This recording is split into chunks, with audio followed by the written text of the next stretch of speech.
یسایہ 36واں باب۔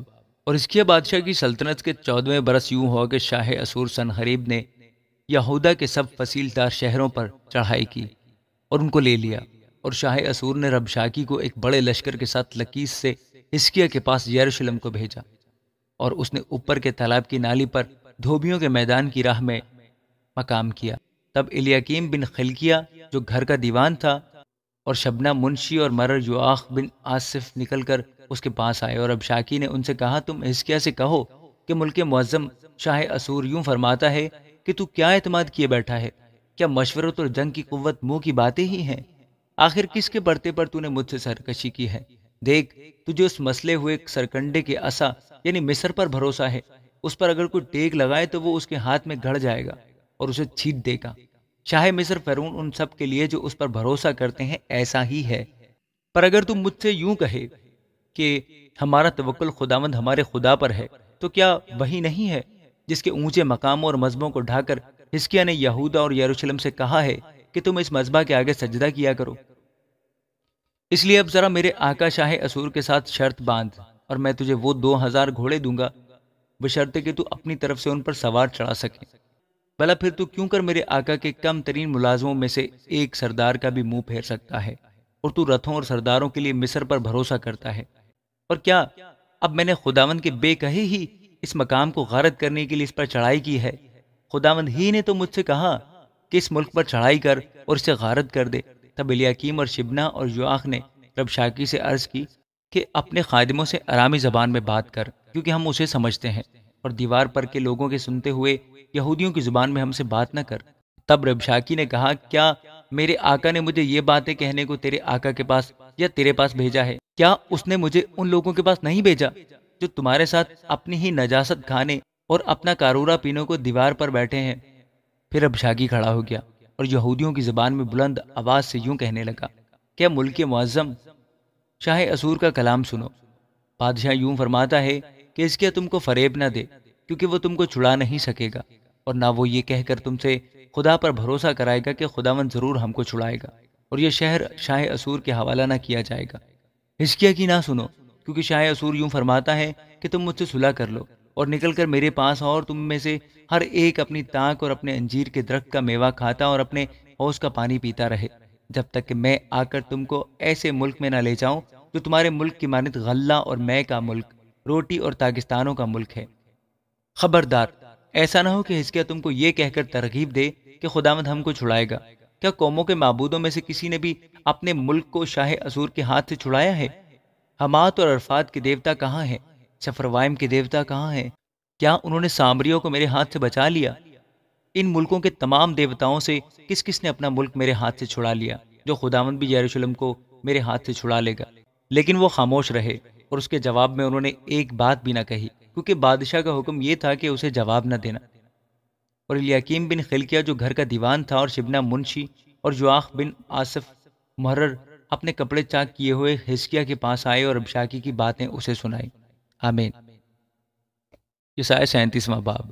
جب حزقیہ بادشاہ نے یہ سنا تو اپنے کپڑے پھاڑے اور ٹاٹ اوڑھ کر خداوند کے گھر میں گیا، اور اس نے گھر کے دیوان الیاکیم اور شبنا منشی اور کاہنوں کے بزرگوں کو ٹاٹ اڑا کر آموس کے بیٹے یسایہ نبی کے پاس بھیجا، اور انہوں نے اس سے کہا کہ حزقیہ یوں کہتا ہے کہ آج کا دن دکھ اور ملامت اور توہین کا دن ہے، کیونکہ بچے پیدا ہونے پر ہیں اور ولادت کی طاقت نہیں۔ شاید خداوند تیرا خدا ربشاکی کی باتیں سنے گا، جسے اس کے آقا شاہ اسور نے بھیجا ہے کہ زندہ خدا کی توہین کرے، اور جو باتیں خداوند تیرے خدا نے سنی ان پر وہ ملامت کرے گا۔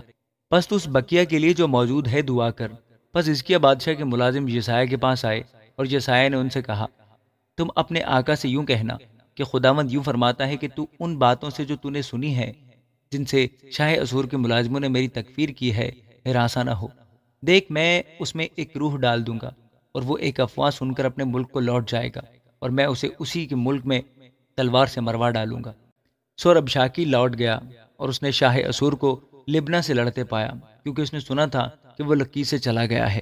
اس نے کوش کے بادشاہ ترہانہ کی بابت سنا کہ وہ تجھ سے لڑنے کو نکلا ہے، اور جب اس نے یہ سنا تو حزقیہ کے پاس ایلچی بھیجے اور کہا، شاہ یہودا حزقیہ سے یوں کہنا کہ تیرا خدا جس پر تیرا بھروسہ ہے تجھے یہ کہہ کر فریب نہ دے کہ یروشلم شاہ اسور کے قبضہ میں نہ کیا جائے گا، دیکھ تو نے سنا ہے کہ اسور کے بادشاہ نے تمام ممالک کو بالکل غارت کر کے ان کا کیا حال بنایا ہے، سو کیا تو بچا رہے گا؟ کیا ان قوموں کے دیوتاؤں نے ان کو یعنی جوزان اور حران اور رصف اور بنی عدن کو جو تلسار میں تھے، جن کو ہمارے باپ دادا نے ہلاک کیا، چھڑایا؟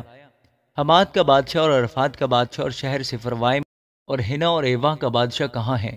حزقیہ نے ایلچیوں کے ہاتھ سے نامہ لیا اور اسے پڑھا، اور حزقیہ نے خداوند کے گھر جا کر اسے خداوند کے حضور پھیلا دیا، اور حزقیہ نے خداوند سے یوں دعا کی: اے رب الافواج، اسرائیل کے خدا، کروبیوں کے اوپر بیٹھنے والے، تو ہی اکیلا زمین کی سب سلطنتوں کا خدا ہے، تو ہی نے آسمان اور زمین کو پیدا کیا۔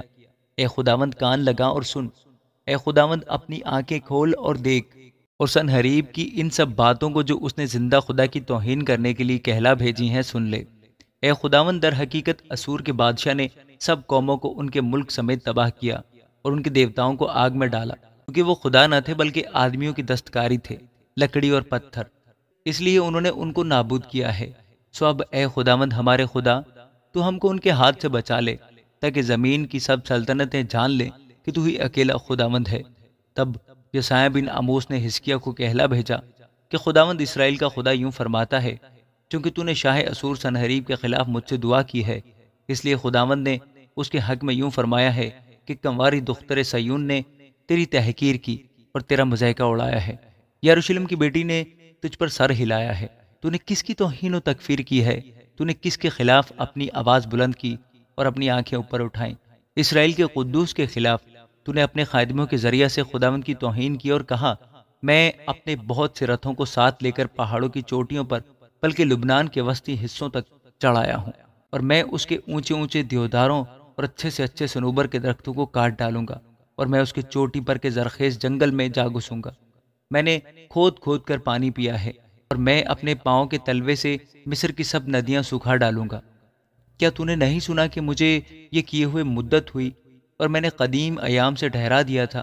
اب میں نے اسی کو پورا کیا ہے کہ تو فصیلدار شہروں کو اجاڑ کر کھنڈر بنا دینے کے لیے برپا ہو۔ اسی سبب سے ان کے باشندے کمزور ہوئے اور گھبرا گئے اور شرمندہ ہوئے۔ میدان کی گھاس اور پود اور چھتوں پر کی گھاس اور کھیت کے اناج کے مانند ہو گئے جو ابھی بڑا نہ ہو۔ لیکن میں تیری نشست اور آمد و رفت اور تیرا مجھ پر جھنجھلانا جانتا ہوں۔ تیرے مجھ پر جھنجھلانے کے سبب سے اور اس لیے کہ تیرا گھمنڈ میرے کانوں تک پہنچا ہے، میں اپنی نکیل تیری ناک میں اور اپنی لگام تیرے منہ میں ڈالوں گا، اور تو جس راہ سے آیا ہے میں تجھے اسی راہ سے واپس لوٹا دوں گا۔ اور تیرے لیے یہ نشان ہوگا کہ تم اس سال وہ چیزیں جو از خود اگتی ہیں، اور دوسرے سال وہ چیزیں جو ان سے پیدا ہوں کھاؤ گے، اور تیسرے سال تم بونا اور کاٹنا اور داغستان لگا کر ان کا پھل کھانا۔ اور وہ بکیا جو یہودا کے گھرانے سے بچ رہا ہے پھر نیچے کی طرف جڑ پکڑے گا اور اوپر کی طرف پھیل جائے گا، کیونکہ ایک بکیا یروشلم سے اور وہ جو بچ رہے ہیں کوہ سیون سے نکلیں گے۔ رب الفاظ کی غیوری یہ کر دکھائے گی۔ سو خداوند شاہ اسور کے حق میں یوں فرماتا ہے کہ وہ اس شہر میں آنے یا یہاں تیر چلانے نہ پائے گا، وہ نہ تو سپر لے کر اس کے سامنے آنے اور نہ اس کے مقابل دمدمہ باندھنے پائے گا، بلکہ خداوند فرماتا ہے کہ جس راہ سے وہ آیا اسی راہ سے لوٹ جائے گا اور اس شہر میں آنے نہ پائے گا، کیونکہ میں اپنی خاطر اور اپنے بندہ داؤد کی خاطر اس شہر کی حمایت کر کے اسے بچاؤں گا۔ بس خداوند کے فرشتہ نے اسوریوں کی لشکرگاہ میں جا کر 1,85,000 آدمی جان سے مار ڈالے، اور صبح کو جب لوگ سویرے اٹھے تو دیکھا وہ سب مرے پڑے ہیں۔ تب شاہ اسور سنحریب کوچ کر کے وہاں سے چلا گیا اور لوٹ کر نینوا میں رہنے لگا، اور جب وہ اپنے دیوتا نسروک کے مندر میں پوجا کر رہا تھا تو ادر ملک اور شرازر اس کے بیٹوں نے اسے تلوار سے قتل کیا اور ارارات کی سرزمین کو بھاگ گئے، اور اس کا بیٹا اسر ہدون اس کی جگہ بادشاہ ہوا۔ آمین۔